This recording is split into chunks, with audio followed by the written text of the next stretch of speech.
첼시 투엘 감독은 유독 토트넘에게 강했습니다. 심지어 6년 전 도르트문트 감독 시절에도 토트넘을 2번이나 이긴 게 인상적인데요. 도르트문트 킬러였던 손흥민이 뛰었음에도 거둔 승리라 더욱 놀랍네요. 게다가 첼시는 지난 37번의 토트넘과의 홈 경기에서 단 1패만을 기록한 팀입니다. 승리는 무려 24번으로 승률이 65%가 넘습니다.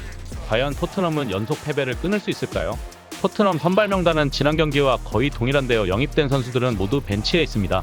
첼시도 많은 구성원이 바뀐 가운데 BBC에서는 첼시가 아브라모비치 구단주 시절 많은 트로피를 얻었지만 구단주가 교체되고 새 시대를 맞이하여 과거의 성공을 재현할 수 있을지에 대해 의문을 품게 됩니다. 전반 초반 손흥민이 프리킥을 찾는데 BBC에서는 냉담하게 반응합니다. 손흥민이 끔찍한 프리킥을 찾고 첼시 골대를 훅 넘어갔다면서 약간 녹슨 것 같다고 말합니다. 이후 토트넘의 날카로운 공격에 대해 BBC는 유망함을 보여주고 있다. 그들은 이미 첼시의 실책을 기회로 연결했고 위협감을 주었다라고 평가합니다. 하지만 첼시가 주도권을 잡아가며 맹렬히 공격한 가운데 영입생 월클 수비수 훌리발리가 코너킥에서 헤딩골을 넣습니다. BBC에서는 이는 완전히 최고 수준의 마무리이다. 어떤 공격수라도 이런 골을 넣는다면 기뻐할 것이다. 이 골은 토트넘에서 수비 마킹을 형편없이 했기 때문이다. 공중볼 상황에서 위협을 가한 쿨리발리에게 많은 공간이 허용돼서는 안 됐다. 이 장면은 쿨리발리의 훌륭한 기술에서 비롯된 것이다. 요리스는 움직일 수조차 없었다고 말합니다. 손흥민의 수비도 약간은 아쉬웠던 실점이었습니다. 물론 가장 큰 원인은 수비수인 에메르송이 선수를 놓친 것이긴 하지만요. 실점 이후에도 토트넘은 답이 없었고 BBC에서도 이렇게 말합니다. 첼시가 오늘 경기를 지휘하고 있고 토트넘의 콘테 감독은 기술적인 부분에서 생각해볼 것이 많아 보인다. 토트넘은 매우 빽빽한 첼시를 상대로 어떤 압박도 갈 수 없었고 반면 첼시 홈팬들은 이것을 즐기고 있다. BBC의 폴은 콘테를 비꼬는데요. 첼시와 밀란에서 훌륭한 스쿼드가 있음에도 1조 이상을 지출했는데 토트넘에서 트로피를 따기 위해서는 얼마나 많은 돈이 필요할까요? 여전히 답이 없습니다. 사이드는 토트넘의 오늘 경기에 대해 공을 보지 않는 것 같고 오히려 그림자만 쫓아다닌다고 비판합니다. 왜 우리 팀은 선수들이 경기할 때 축구를 잊었나?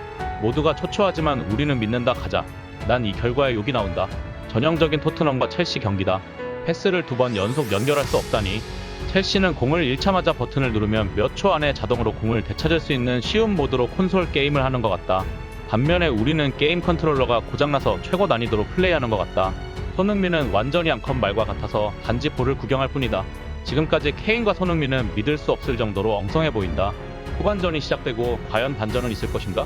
후반전에도 경기가 잘 안 풀려 히샬리송을 긴급 투입하고 마침내 호이비에르의 중거리 슛으로 동점골을 만듭니다. 그리고 콘테의 역대급 세레모니. 이 경기에서 호이비에르는 무려 25경기 만에 넣은 골이었는데요. BBC에서는 콘테가 투엘 앞에서 축하했기 때문에 모든 것은 벤치에서 시작되었다. 투첼은 벤탄쿠르가 역습을 전개하던 하베르츠를 쓰러뜨렸는데 파울이 선언되지 않아 공을 받지 못해 아쉬워했다. 그 드라마는 골이 터진 지 몇 분 지났지만 아직도 진행되고 있다고 말합니다.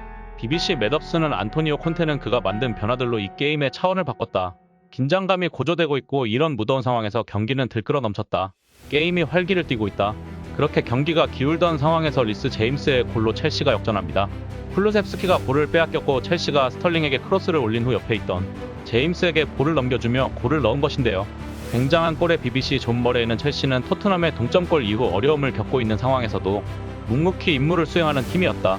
첼시 홈인 스탬포드 브리지는 후반전 모든 사건이 벌어지고 활기를 띠고 있다. 그렇게 손흥민은 페리시치와 교체되었고 콘테는 마지막 승부수를 띄웠습니다. 하지만 경기는 답답하게 전개되었고 이대로 끝나려는 순간 추가 시간에 페리시치의 마지막이 될 코너킥이 정확하게 골문 근처로 향하고 케인의 헤딩으로 골을 집어넣습니다.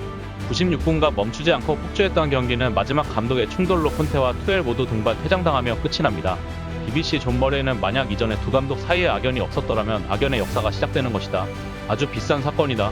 첼시는 2번이나 앞서갔지만 결국 임무를 완수하지 못했고 두 팀 모두 무승부로 끝을 맺었다고 말했으며 알렉스 호엘은 믿을 수 없는 장면이라면서 토트넘은 경기에서 승점을 얻을 기회를 놓친 것처럼 보였지만 그들의 종료 직전 동점골은 승리처럼 느껴질 것이다.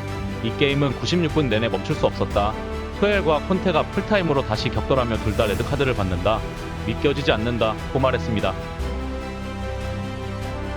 전반전을 엉망으로 하고도 한 점을 훔쳤지. 완전 좋아한다고. 우리는 시작부터 첼시를 추격했고 경기 내내 첼시의 압박에 완전히 당황했다. 우리는 분명히 승점을 받을 자격이 없다.